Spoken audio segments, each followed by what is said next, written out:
Welcome to the Mission Manhood podcast, where mature masculinity is celebrated and encouraged. My name is Angela Abide, and I will be your host. Every week or so, I sit down with a man who is in the men's movement, helping men grow and thrive in their masculinity, someone who is exhibiting characteristics of mature masculinity, or someone who has a perspective that might be beneficial for those who are seeking to grow and develop in that area. As a woman, I have a unique perspective as a mother and a therapist, and I hope to contribute to the conversation in those ways. Thank you so much for joining, and I hope you enjoy the episode. Hey, I'm glad you're here. Today I'm talking to David Coates and Corey Kilpack about their book, Less Dickish. I'm really excited about this book because one of the things I've noticed being in the men's space is there's not really an easy way to talk about bad behavior. And sometimes it seems like to talk about bad behavior is considered the same thing as demonizing masculinity. And that's not the case at all. And this book is a great contribution to men's work, and I think it'll be really useful for men's groups who are trying to encourage each other. It'll be helpful for couples who are trying to overcome obstacles in their relationships. And I think it'll also be helpful in society at large in helping us name the behavior of, government officials or pastors or other people who are in positions of leadership. So I hope you enjoy the episode. I will say right at the start, I did mention this in the episode, that profanity is sort of baked into this book. It does contain bad language, and that's throughout the episode. So if you're with a kid or if you're sensitive to that, if you don't appreciate that, then this might not be the episode for you. But I encourage you to listen because there's so many great insights, and it really does make sense why the words were used that were used.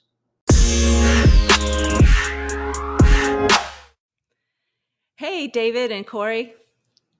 Howdy. Hello, Good to see you. Okay, I'm so excited about this episode and also terrified. We're going to talk about your book, Less Dickish.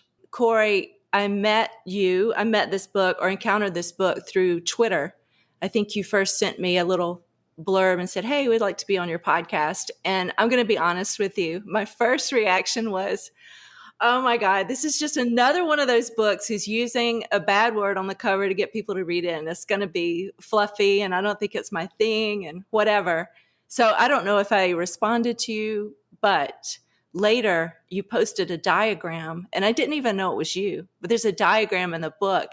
And when I saw that diagram, the floodgates of heaven opened in my mind. And I'm like, I need to know more about this. And then I realized it was you, and it was from the book, Less Dickish. So that's how we kind of circled back around. And David, I know that you talk a lot in the book about your intentionality on using these words. And just right from the start, before we even say one more word, I want to tell people, if you're sensitive to language or if you got your child in the car, you might want to listen to this one later. You guys introduce yourself and tell the audience a little bit about who you are. David Coates, marriage and family therapist in California. Been in private practice for about almost 20 years. Have run men's groups and taught, and right now I'm in Bali. Just did it all. We're kind of jealous of that, David. So we're very happy for you, actually. Yeah. Corey, what about you? Yeah, I'm just a long-haired fella who had some things to work on and things to work out, and came across Dave while I was living in San Francisco, and I was Dave's client for 7 or 8 years. It was quite a while. I worked with him. It took me a long time to get over my issues, apparently. And I really trusted Dave and liked Dave. And when he showed me this project that he was working on, I think it just was a natural fit, and we took off with it. So right now I am the founder of a software and HVAC engineering type business. So I'm living in the Sacramento area and running an HVAC business and a software business and talking about a book that I wrote with David Coates. That's awesome. For anybody who might be a therapist out there and who can't get over the fact that a client and a therapist were working together, I just want to say that the appropriate time limit had passed. And even though it might be highly unusual, after reading the book, I completely get it. And David, I will say to you that you just have a lot of respect from me, because there are so many people in the world that can't let go of their baby. They can't let anybody else have anything to do with their creation. And I feel like you sacrificing that work at the altar of Corey's humanity and his contribution makes it amazing, really. The two of you together, I just feel it's so solid from a therapeutic perspective, and it's so human too. And that's such a rare combination. So I love it for those reasons. Oh, Angela, thanks for saying that. That means a lot to me. Really does. Yeah, when I tell people I'm actually a co-author, I'm now a business partner, and we own the book together, and friends, and and that's been an important part. Dave and I have talked about that in the process along the way. Like, we're negotiating over words and titles and covers and fonts and everything that went into this. And we had to keep reminding each other, like, yeah, we're doing this, but there's one thing that's not at risk, and that's our friendship. And I think that we've done a great job, and it's been a lot of work to get the book done. And I can't imagine doing it with anybody else. Just for the audience, David had a project that he'd been working on and let Corey look at it. And then the two of them just totally worked together to make it, what it is today. And the other thing that I just love that both of you did was you brought in Corey's wife, and her name is escaping me right now. Kelly, and ask her for her perspective. And I feel like that nuance just really, I'm reading it, getting emotional. And I can tell that you guys really did the work to try to incorporate that feminine perspective. And so it makes it amazing that women can read it and relate to it, but also men can read it and go, wow, I didn't know that this behavior affected my female partner or my loved ones in that way. So I think that's a real gift as well. Oh, Kelly was so central, and we ran everything by Kelly. We ran everything by Kelly. And that's been one of the most meaningful things, is to have readers say, like, holy shit, I see what I didn't see about myself before. I see the impact that I've been having on people around me with this behavior. Yeah. And it's really woken a lot of guys up, and some women too. And it's been really profound to get that feedback. When people read this and they kind of a little bit of shock, like, holy shit, you wrote a book about assholes, douchebags, pussies, and dicks, and you put all these words in it. And if Kelly's with me, she just shakes her head and, like, you have no idea what was in there before she got, like, it was worse in terms of, like, just the raw nature of it. And we had great editors, and we worked hard on it to get it down, but she did have an influence on the vocabulary, if you can believe it. Yeah, I really can't. But there was a time we sent it to an editor early in the process, and we have different kind of editors that we worked with. But this woman, I deliberately picked a woman. I deliberately picked one who had kids, who had experience with men and books associated with, psychology. And she came back and told Dave and I, like, this is just not believable. And she's like, oh, that scene, that story about the preschool, like, that could have never happened. And I said to him, Dave and I are on the phone, and I said, that was me. Like, I really did that. I did that. That really, really happened. Like, that's the one story in there that I'm telling you that is plausible, because I was there.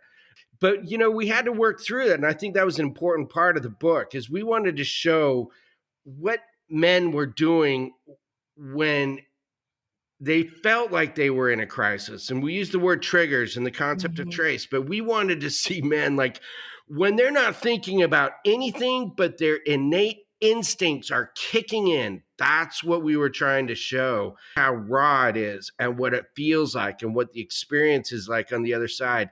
And those reactions are not always tame and they don't have great vocabulary. They're raw. They're meant to hurt people. They Mhm. hurt the men who make the reactions, and they're unaware of it.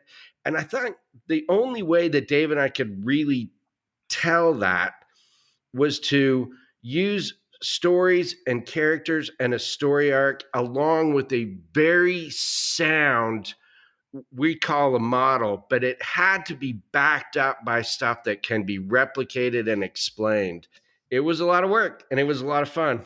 Well, I want to set the stage a little bit. First of all, I think I said right before we jumped on this call, you're like, how are we with language? And I'm thinking there's no way we can have this conversation without some language because it's so baked into this book. And David, you really talk about the reason why it had to be that way. And I love your point that this is how my clients are talking to me behind closed doors. They are using this language.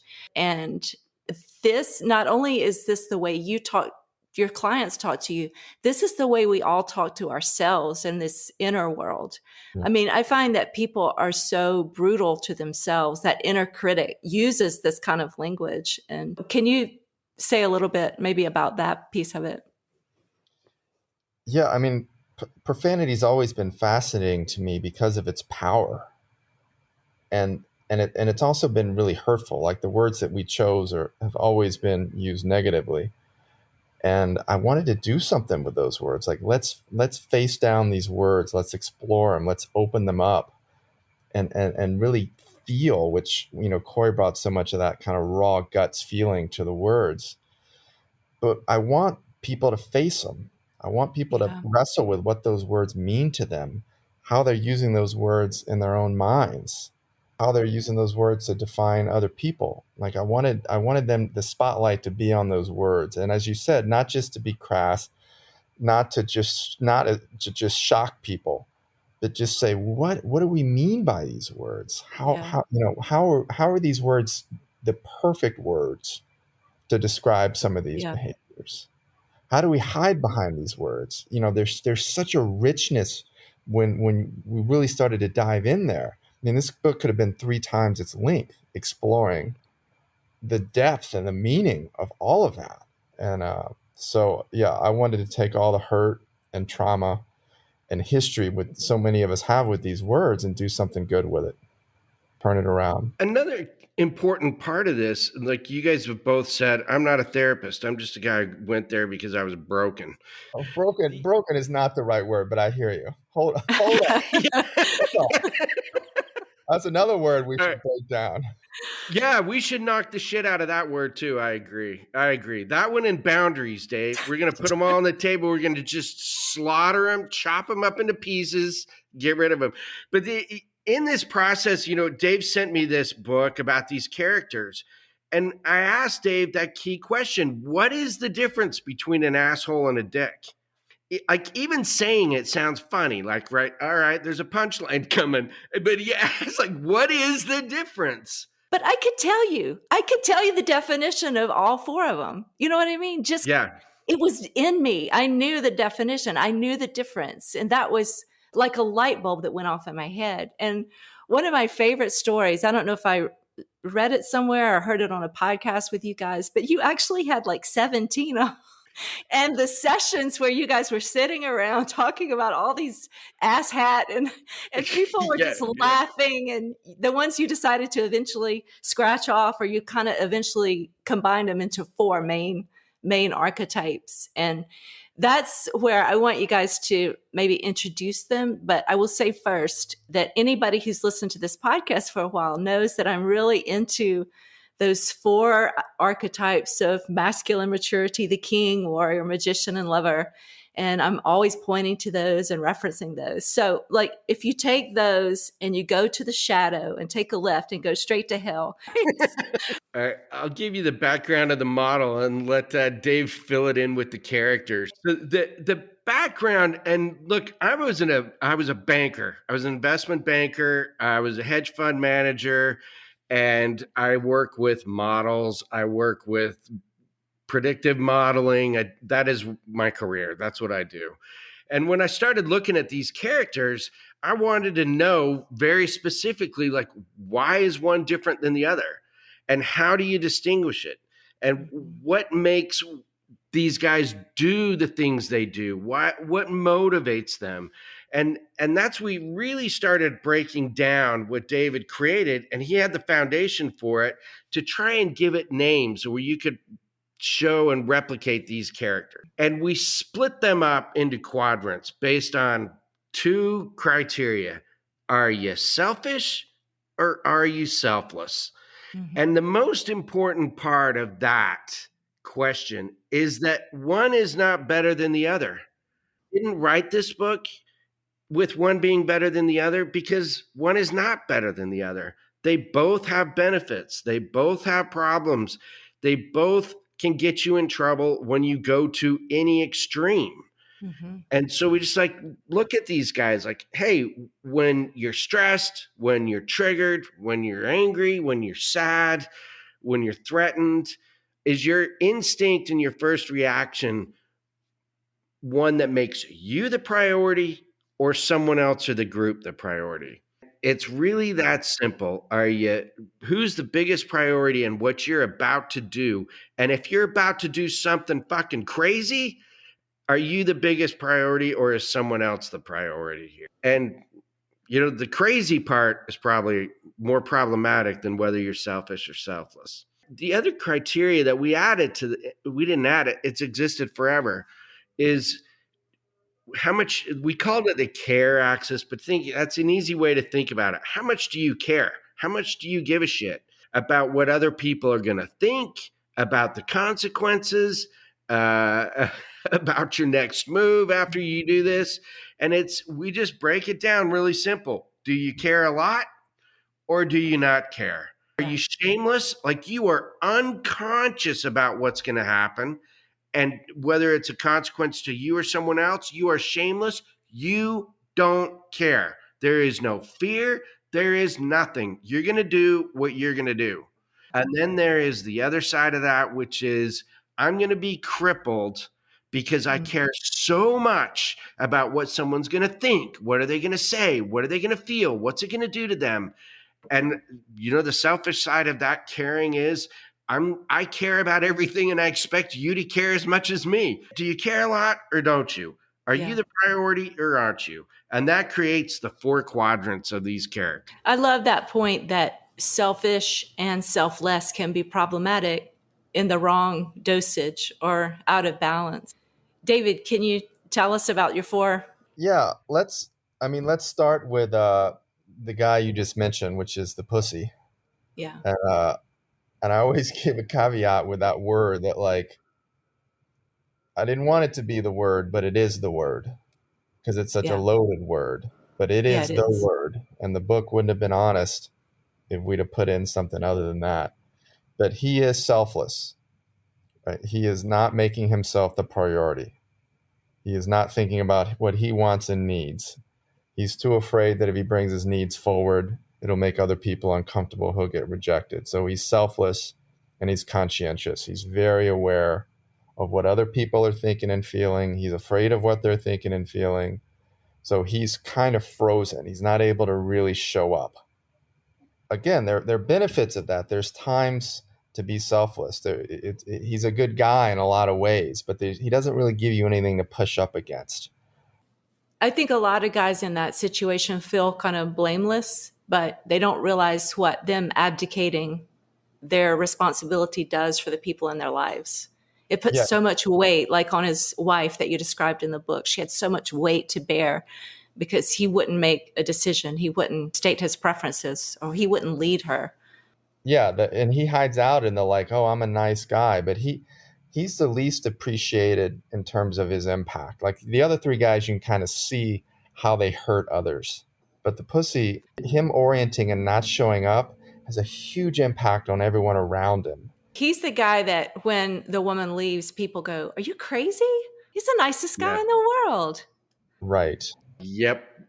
That's a great point. We were writing this story about George, and it was a really tough section for me to write. And I would ask Dave for guidance. I'm like, Dave, I'm writing about this guy, and I don't know, man.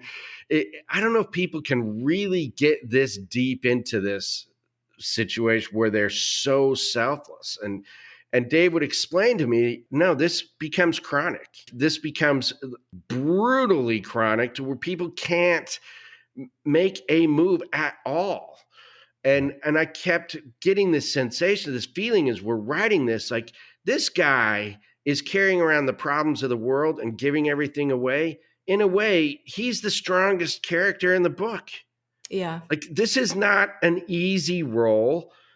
People confuse being a pussy with being weak. He's not weak. He's just a pussy. And he creates his own form of control by expecting everyone to make a decision for him all the time. That's an excellent point. The self-control it takes not to explode. When you've stuffed that much for so long, they actually are very strong, but the way they're manifesting in the world makes others judge them as being weak. They're using their strength to suppress vitality, to suppress desire, because they're so conscientious about their impact.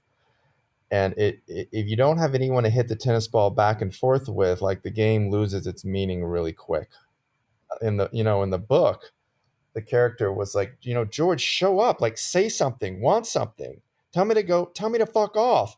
Just do something. Like, desperate to feel George, like desperate. And so many men, I think, are in that position. I hear that from a lot of female clients. Like, I can't feel him. He's not there.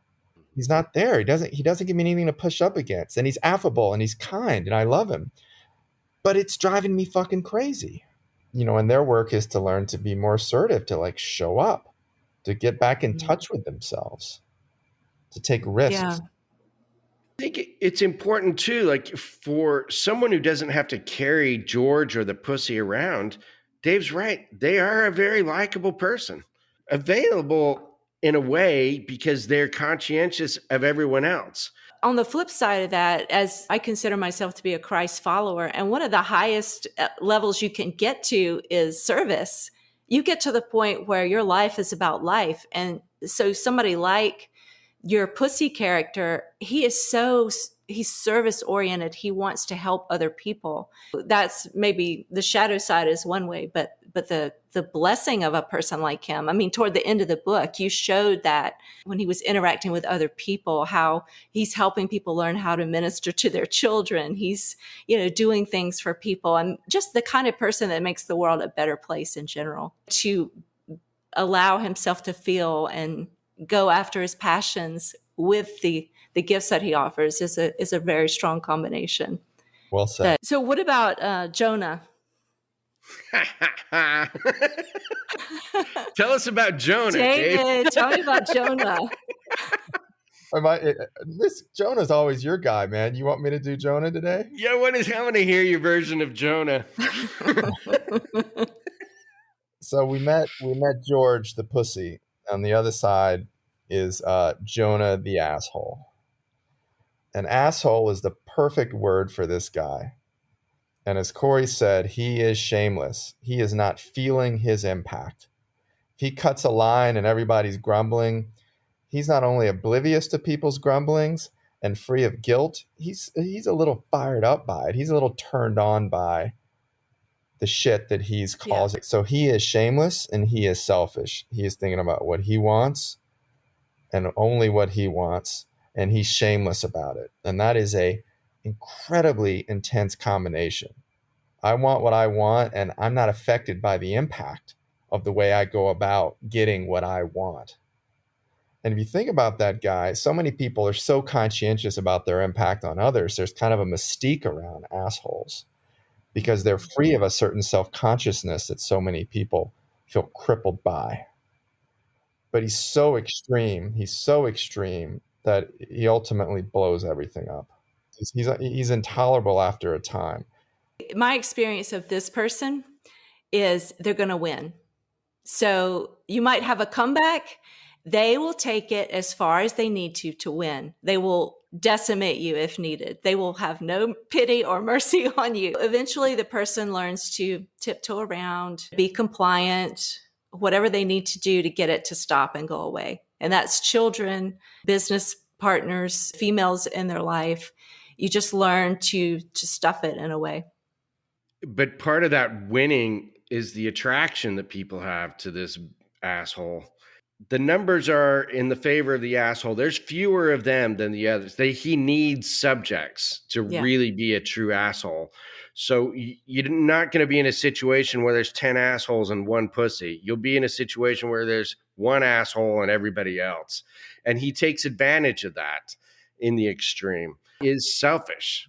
My experience is too that I think people take one for the team. When an asshole shows up, just shut up for a minute.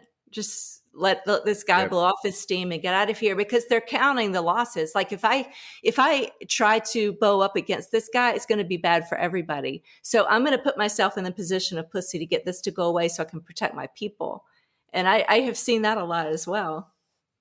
Yeah, he triggers the survival instincts of people around him, and most people defer because it's not worth the risk. He gets off on the struggle, and he will not back down. And so if you put that out strong enough, you never really have to fight, because people know where it will go if you will. We have all had this experience where the perfect response comes to you like 20 minutes after you've had an interaction with this guy. And you talked about that sort of debris that's left over internally after you've encountered a person like this. Yeah, you feel shit on. That's that's one of the reasons why he's the asshole. Right? Yeah, I get it, right? And in the book, the asshole, he's taken out waitresses, volunteers, his kids. There's so many examples where Jonah, just going through his day-to-day life, is hurting people who are defenseless against his assholery. Yeah. Like they can't do much about it, if anything at all. And as you learn more about these characters and our experience with them as adults, we put ourselves in a place where we're associating with assholes. You can see how assholes gain a following too, that people want to be on their ride. Like, yes, I don't want to be in a confrontation with an asshole, but goddamn, I sure want that guy on my side when it gets to that point. And you start to learn as the book goes on, and as we learn as we get older in life, we avoid bullies. But if we have to be around bullies as kids, we want them on our side. Like, let the bully work for me, or let's go on his ride. And this happens too when you look at families. What happens to a kid who grows up in a home where the leader, the parent, the dad, the mom, whoever is an asshole? You learn to stay out of the way or get on that ride. You start developing these habits, and we show that throughout the book where, there's parts of the asshole that we secretly and sometimes openly applaud and want. And we actually strive to be like that. And those are the things we're trying to distinguish, is like, yes, it's good to be selfish sometimes, good to be shameless sometimes. And if you go to an extreme, that ain't good. I think what you're describing goes back to my golden model of the warrior. You want that guy that can say, fuck around and find out, and know that he can back that up. But in his personal life, he's living a life of service and love and joy and peace, and he's giving, and he's a good father and a good brother, but he won't be crossed. Right. And so that gets into that energy, but it's under his control. Right. We want that in a king. Yeah, exactly. So you can see the complexity of the characters. He's not just an asshole, right? Like in the extreme, he's an asshole and he's destructive, but he represents these qualities that a lot of men need to cultivate. Yes. There are times to be selfish and shameless and unapologetically who you are for you, so you can stay vital and alive in this world as a man. We applaud that. Even if it disappoints people, there's a time to do it.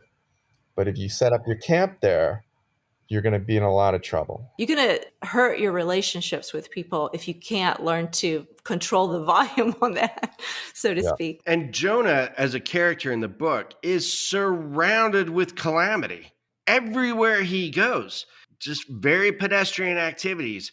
And he creates calamity and chaos and trauma everywhere. And this is an asshole move because he can't see or even observe or notice or feel anything of what these consequences are like on the other side. At some point, you talk about the connection. These guys will do whatever it takes for connection. And so in his maladaptive way, that's how he's connecting through therapy and helping him to see what he's actually doing and why, getting his needs met for connection in another healthier way. I love that about the book too. We're not just like dumping and talking about these horrible men and how toxic masculinity manifests. You're talking about wounded people, why they do what they do, and you're giving them real solutions about how to operate in a way that's going to bring life to themselves and their family and the people around them. This is not a book about hating on men. This is a book about celebrating that magnificent masculine and getting to the point where you can live a full and healthy life. Angela, you really got it. It's such a pleasure to hear you describe the book as a reader. I just really feels great. Appreciate that. It's an important contribution. I've been in this men's space for a couple of years.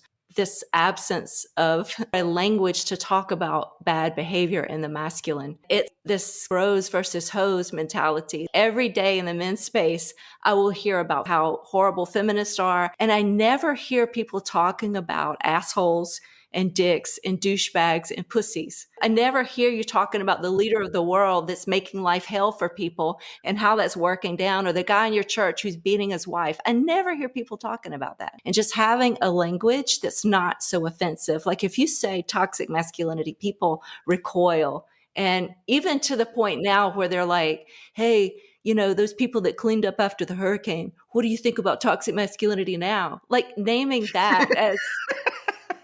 And I'm like, are we kidding right now? You know, what you're describing, and we've went through great lengths to address this in the book too, and some of it through omission and some of it we hit head on. The concept of toxic masculinity is really dealt with on the cover, which is be less dickish.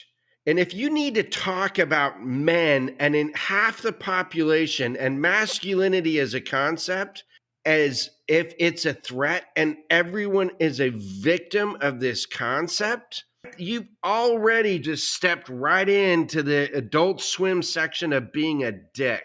You're no longer discussing what is really happening. And now you're talking about, oh, we're all fucking victims of half the population, no matter what. And what Dave and I are trying to say is, you know what? There are good things and there are bad things. And just throwing a toxic label on it without dealing with what's really going on, what the real choices are, what's at the core of these reactions, what's the motivation for how people are behaving and why they do the shit they do. If you can't have that conversation, you're just being a dick. Thank you. Thank you. But that's so true. And it takes the mature masculine to say that. You know what I mean? You need God. I mean, I have 3 sons and I've seen this dynamic at work from day one. They thump each other on the head. We're not going to do that. That's not how we do. You know, they are teaching each other how to be a man. And I think that's so important. If you're not going to name it, if you're not going to name that bad behavior, if you're not going to say that's too much or that was an overreach, how are we ever going to get to the point where we can come together and make peace with each other? If I can't name it, if I can't talk about it. Yeah. And, you know, I have a friend and I did an interview with him recently, Barrington Martin II, and he and I have talked on the phone and we go back and forth with some of this stuff. The fun thing about Barrington and talking to him about this is being able to say, to really put a name on what is going on with victimization. Yeah. And what is really happening when you take one concept and just throw it like a blanket over an entire population and say, accept this blanket or cloud over your life, over your gender, over your lifestyle, over your family, over history, whatever the hell. This is the blanket that we're assigning to you. Live under that cover. This is the cloud. You're never getting out from under it. What we're trying to do here is just say, all right, bullshit. Throw that away. We're just not meeting you on those terms. Like Dave and I Uh, just sat down and said, all right, you can call it what you want. You can have your little fucking party and even have a pity party. And we're just not going to show up for that one. In the meantime, we're having a grown-up conversation about what people do and why they do it. in a nutshell is why this is such an important work. So you're taking the extremes of over here, that blanket of toxic masculinity that's just thrown over everything that becomes meaningless after a while. And it's such a reactor for people over here that they can no longer hear that there might be a problem. And that's what I mean by the mature masculine. That's what the father does. The father comes in and says, okay, I see you. I see you. Let's have a real honest discussion about what's going on here and let's make peace within our home. And I think that with this book, you guys have just kind of taken on that mantle of the great father and said, enough. We're going to make peace here. Women are suffering. Men are suffering. We're all suffering. And this is why we're suffering. And this is how it manifests in certain people. And I love that. It gives us language. And that's a very powerful tool to have. Yeah. Let's talk about what's actually going on. We just talked about the dick. Corey nailed it when he said he's the victim, right? So what does that mean in our model? It means he's selfish. Like the asshole, he's selfish. He's thinking about himself and how he's impacted. This next piece is counterintuitive. He's conscientious. He's aware of other people and what they're thinking or feeling. The asshole is shameless. He's conscientious. But he's conscientious only insofar as how other people are affecting him. Their feelings and what their thoughts are, they're about how he's impacted by them. And that's a very important distinction because then he is the victim of what other people are thinking and feeling. You know, the guy walks in and his wife is just having like a tough day. And his first thought is like, one more fucking thing on my plate to deal with. Great. She's in a bad mood. That's fucking great. He's conscientious of her and he's aware of her mood. And he goes back to how does it affect me? And I'm the victim of it. Selfishly. Yeah, that brings a lot of clarity. And this is everywhere. And it goes beyond just this like victim, like I'm blaming you. It becomes a lifestyle in a way. Like this is how this guy gets up in the morning and moves, and that whatever happens in the world, it's not his fault. He's not responsible for his own feelings. And yet he's a selfish person where everything is about him, but he's not responsible. He doesn't consider himself responsible for all the things that are about him. Other people are responsible. Someone coming into Dave's office when we bring this up, and they are losing their shit over the ice on the North Pole or climate change, something completely out of their control for the most part.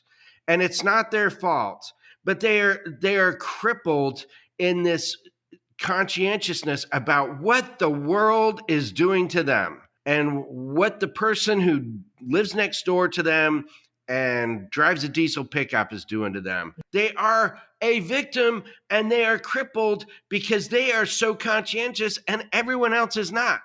Somebody had made a TikTok about how men who adopt feminist ideology and men who are constantly spouting off against it are really the same energy. And I know for these people, that would be quite a surprise to know that they're actually the same energy. But when you become a victim, you lose power. Yeah. The example that I'll give you, the people that are screaming about toxic masculinity from a feminist point of view are no more or less dickish than the people screaming that those people are feminazis taking away their rights. Exactly. Like you make the great point. Like you look at just the energy from what used to be radio. I guess we're all on podcasts and stuff now.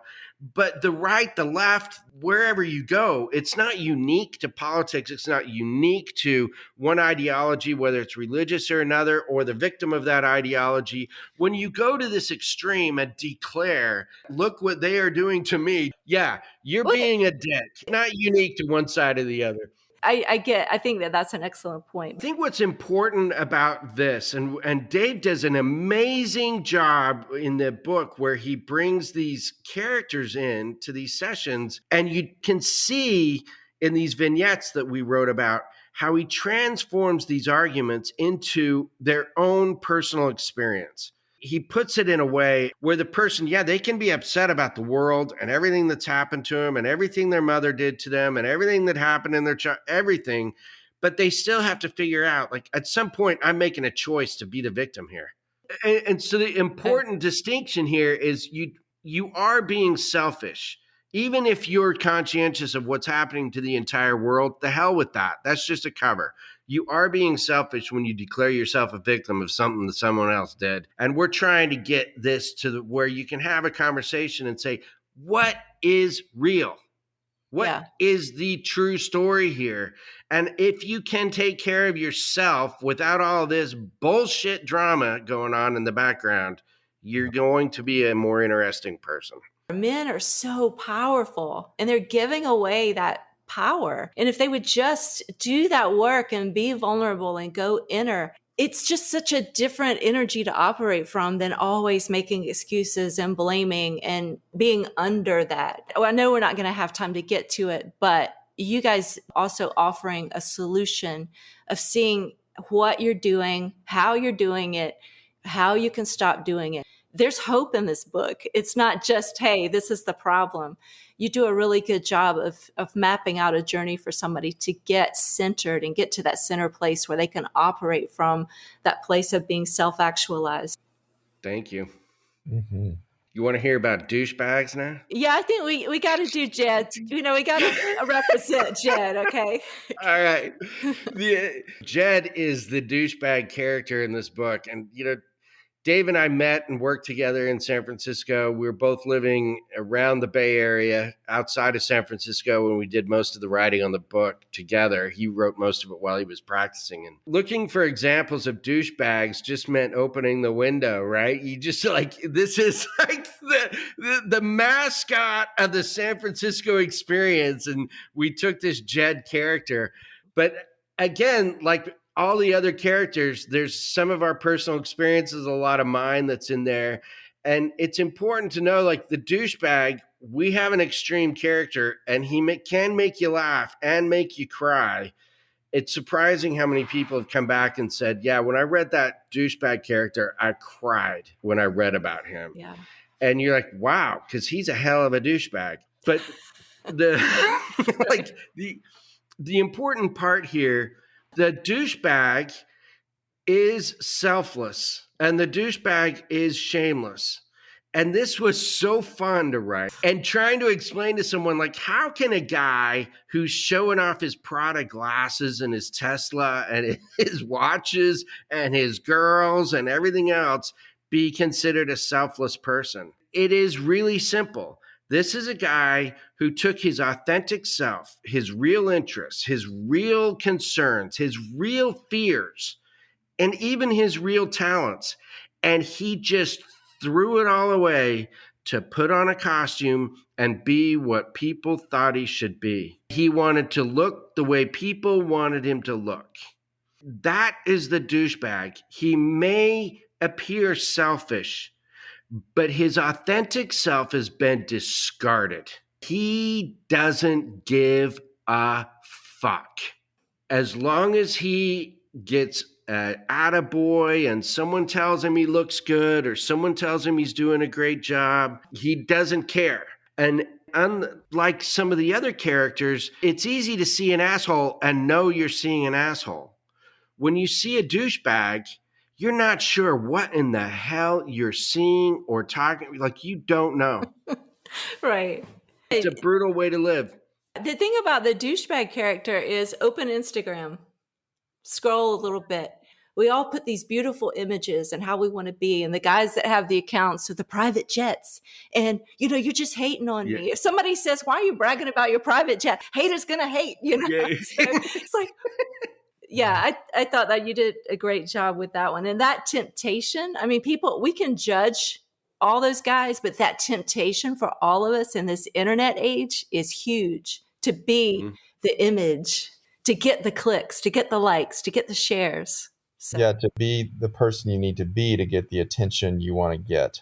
What makes him truly the douchebag is he's shameless about it. So not only is somebody being a character, you can feel they're not congruent. Like, wow, who this person really is isn't how they're showing up. Like, we all can kind of feel that.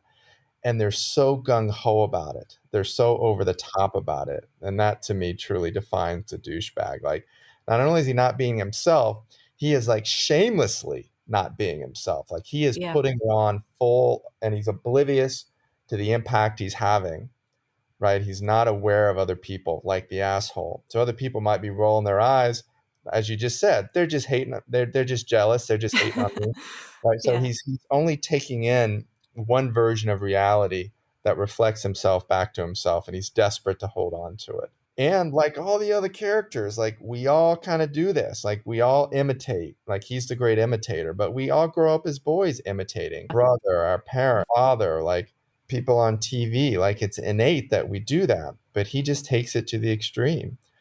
And the other thing I like to think about is, like, corporations love this archetype because they want you to be selfless. They don't want you to be who you are. A lot of them. It's sold out to them, yeah. Yeah, they want you to be the guy that's gung-ho about Google and the product offerings of Google, and to shamelessly promote it, to be a brand emissary of their company. So it's rewarded to be selfless in a lot of job situations and to shamelessly promote and get on board with that as an identity, which you see a lot of in the Bay Area tech companies. And it's a lot of who they are and how they present. They've drunk the Kool-Aid. That's awesome to point out. There are times where it's amazing to be all in, but it's that a complete abandonment of your true self that where it becomes a problem. And this is an important part. Like, being shameless is great. Yeah. Being selfless is great. And you mentioned earlier in this conversation how, the highest level in the Christ-centered person is to be of service. That is the core centered place to be. When you are selfless, you're serving someone else, and you are shameless, that you are doing it without apology, without explanation, without expectations. You are shameless. You don't care. You're just going to do what you're going to do for someone else. That's a great place. In the world we live in today, where we're almost ashamed of our values and we kind of put them away because we don't want to offend anybody, being able to stand up and say, no, this is how I am. This is what I feel. This is what I believe. I don't have any shame about that. Anyway, so one thing that I wanted to do before we get off this call, because I know you guys probably have to run, is were you able to catch the debacle on the Oscars when Will Smith went up and smacked Chris Rock in the face? Slapped him. What I want for people, and this is the clinician in me, is when something like this happens, what do you do with it? And some people say, fuck yeah, go Will Smith. I love you more now than ever. And some people say, Will Smith, you're the worst for this. Like, but whatever you do with that, just get fucking curious about it. How are you dancing in that event? What are you doing in there? Where's your sympathy? Where do you feel self-conscious? Like, life always gives us opportunities that help us reflect ourselves back to ourselves. So yeah, when something like this happens, like, what do you do with it? And like me personally, I'm kind of an observer type. So I just kind of took it in. Whoa, he was furious. He got up and he slapped him. Now, he could have done a lot of different things, but that's what he did. On the other side, Chris Rock is a comic, so did that guy deserve to get slapped in front of 20 million people and to now be remembered forever in this way? No, but it happened. So what's he going to do with it? What are you doing with it, though? That's the most important question to me. And Corey, before you answer, I want to mention this because it's a huge part of the book. And you mentioned get curious. You guys have this TRACE model, and the T is trigger, the R is reaction, the A is awareness, the C curiosity, and the E experiment. And it just leads you through a way to start to learn to manage yourself and your emotions and your thoughts. And it's a very powerful model, and we don't really have time, but that C in the TRACE is curiosity. And I always say curiosity is your superpower. To see it from all the different angles, it's such a learning experience instead of something that we have to go blow up the internet with. We know one thing, Will Smith was triggered and he reacted. Will Smith was That's triggered and he reacted. That's yep. what we know. Yep, I think that's where I land on it. Is I look at a bunch of people dressed up in costumes at an event where they give each other awards for how well they did dressed up in costumes. Like the irony of this being the douchebag awards for douchebags is too much, right? Like the whole concept of it, like, oh, we have guys wearing tuxedos on a Sunday night patting each other on the back and now slapping the shit out of each other for how they behaved when they were wearing a different costume on a different day. And so I'm like, all right, I really don't know how extreme or what we can conclude based on what douchebags do when they're acting like assholes. Like, at what point did the real Will Smith please stand up? Like, which one? Like, I just look at it like, yep, Chris Rock tried to roast Will Smith's wife and roast Will Smith in the process. Will Smith got triggered and he decided not to be roasted. And so he slapped the shit out of Chris Rock. Now it is what it is. You look at this situation and how these people are behaving and what's happening in the aftermath, and people get to decide, like, who was the victim? Who was the culprit? Who was the asshole? Everyone gets to put everybody else in a real box. And I'm just sitting here saying, first of all, I don't know. I have no idea. But I don't think we know the whole story except for the part that Dave identified, which was something triggered Will Smith. Will Smith snapped, and he offered for all of us his reaction. I love that both of you responded in the way that you did. And there was a part in your book that talks about the need to be right. And we are all caught up in that. And it's really ruining the whole world. There's so much awesome that can come out of this. Like the conversation of like, all right, who does get to be triggered to the point where they like, who is entitled to slap the shit out of someone when they're triggered and who isn't? I think it's great. Because the conversation will be, and eventually should be, hey, Will Smith was triggered, right or wrong, by a comedian. That is insane. Like where do you go from here? The movement that we hope to kick in is less about people arguing about who was right and wrong, who was inappropriate versus appropriate, and starting to share things like, this is what I noticed came up for me. It's just come back to what you know, and you know what your experience is. And the book is really good at helping you come back to the experience you're actually having, get curious about it, and learn to speak to it, and let it go at that, right? We don't need to be so well defined and know where we stand in every moment. And that's what we're saying. Like, hey, don't be aggressive and attack. Don't submit and disappear. Don't imitate and pretend something's not happening that is happening. And don't play the victim. We're saying do less of those things. Notice when you do them and do them less. Don't make yourself bad or wrong. Just notice when you do these things. Get curious and try to do it a little less. Because these are ways that you spin out when you're triggered. And they're not serving you and they're not serving other people. And there's time to do it when you're conscious and when you're deliberate about it. And when you do that, you're powerful. The book ends, be assertive. Don't be aggressive, but be assertive. Don't be submissive. Learn to surrender. Learn to surrender to reality, to the moment, to the facts. Don't imitate, be of service. There are better ways we can orient. So the book kind of takes you from these extremes and kind of brings you back to a center. And we're saying a centered man is going to behave in these ways. It's going to have these qualities.